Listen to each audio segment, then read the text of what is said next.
এই উসিমুলতিবিনী, টোটালটাই মিথ্যে, টোটালটাই মিথ্যাচার, টোটালটাই অনাচার, টোটালটাই মিথ্যে কথা বলার একটা বড় নরক তৈরি করেছে বিজেপি। मंत्री स्मृति ईरानी जी को भी धन्यवाद देना चाहती हूँ, जिन्होंने इस भाषा को, जहाँ की लोकल भाषा को, जो बंगाल की बोलने जाने वाली भाषा को जो लोग नहीं समझ पा रहे थे, उन्होंने हिंदी में जब बताया, पूरे देश तक ये खबर चली गई है कि यहाँ जो मुख्यमंत्री है, जहाँ खुद एक नाम ममता है, मैं फिर बोल रही हूँ, ममता नाम की चीज नहीं है। आप जितना छुपाना चाहती थी, आप आंकड़े नहीं बताना चाहती हैं, क्योंकि आप FIR दर्ज ही नहीं करती हैं। आप महिलाओं के साथ हो रहा टार्चर है, अनुसूचित जाति की महिलाएं हैं जो मछुआरा वर्ग की हैं, मछली पालन का काम करती हैं, अनुसूचित जाति के लोग, उनके साथ आप घर बुला बुला कर टार्चर करते हैं।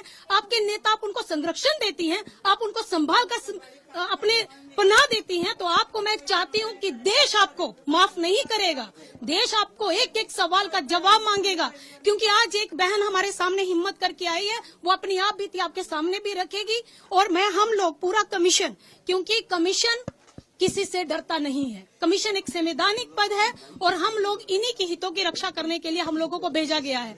हमारी बहनें अपने आप को सुरक्षित महसूस करें और हमारे सामने, कमीशन के सामने, क्योंकि आपका जो यहाँ की चेयरमैन है, आप ही के यहाँ का बेटा है, जिन्होंने ये दर्द उनके सामने जब आया और फुल कमीशन को वो लेके यहाँ पे आए। और हम लोग सारी टीम आपको यह आश्वासन दिलाते हैं कि आपके साथ अब गलत नहीं होने देंगे। ये यहाँ पे जो अपराध बढ़ रहा है, हम चाहते हैं कि हम मीडिया के माध्यम से देश को बताना चाहते हैं, राष्ट्रपति को बताना चाहते हैं कि यहाँ पे राष्ट्रपति शासन लागू करिए, नहीं तो ये हमारे लोग यहाँ सुरक्षित नहीं रह पाएंगे। हकीकत ये है कि TMC की जो गुंडा वाहिनी है, उन्होंने पूरे तौर पर वहाँ CPM के कार्यकर्ताओं को, CPM के लीडरों को, जिन्होंने संदेश खाली की ये जो पूरा दमन है, उसको उन्होंने टारगेट किया। हमारे पूर्व जो MLA है वहाँ के, निरपद सरदार, उनको इन्होंने गिरफ्तार किया है।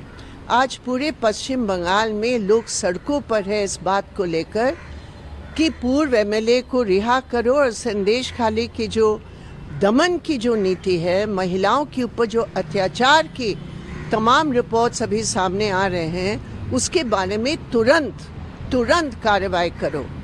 अब सरकार ये कह रही है, एक तरफ TMC छिपाने की कोशिश कर रही है और दूसरी तरफ बहुत ही खेद की बात है कि स्मृति ईरानी जी और BJP ने वहाँ इसको एक सांप्रदायिक रंग देने का जो प्रयास किया है, ये बेहद गलत है।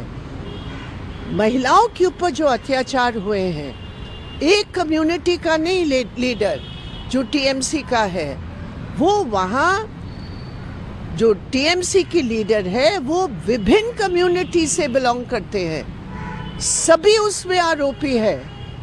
लेकिन BJP का ये काम है कि जहां जनता उठ के खड़ी हो रही है दमन के खिलाफ, TMC के खिलाफ, वो उसका राजनीतिक सांप्रदायिकीकरण करके अपनी संकीर्ण एजेंडा को आगे रखने का प्रयास कर रहे हैं। महिला के हित नहीं, उनकी नीति के हित के लिए वो ये सब कर रहे हैं, जो संघर्ष को बहुत कमजोर करता है, महिलाओं के संघर्ष को कमजोर करता है। क्या कहना है तो ममता की इशारा में बीजेपी को दबाओ, बीजेपी लीडर लोग को बंद करो, MP MLA को रोको। अब जितना भी ह्यूमैनिटेरियन ऑर्गेनाइजेशन है, NGO है, जो लॉयर्स है, जो SC कमीशन है, दूसरा कमीशन है, ये लोग को रोको। ये बिग मुद्दा है संदेश खाली। जिस तरीके से हमारी लेडीज लोग, माता लोग, दीदी बहन आकर सामने आकर ममता का भांडा फोड़ कर दिया ना, it's a big issue now in Bengal. वहाँ पर जो सरकार है वो सरकार सभी मोर्चों पर फेल हो गई है। वहाँ पर दमन चक्र चल रहा है, वहाँ पर अत्याचार हो रहा है, सरकार के संरक्षण में हो रहा है। ममता दीदी के नेतृत्व में जब से सरकार बनी है, पूरे पश्चिम बंगाल में त्राहिमाम है। वहाँ पर ना कोई गरीब सुरक्षित है, ना कोई किसान सुरक्षित है, ना कोई नागरिक सुरक्षित है, ना किसी राजनीतिक दल के कार्यकर्ता सुरक्षित हैं। अराजकता का पूरा माहौल।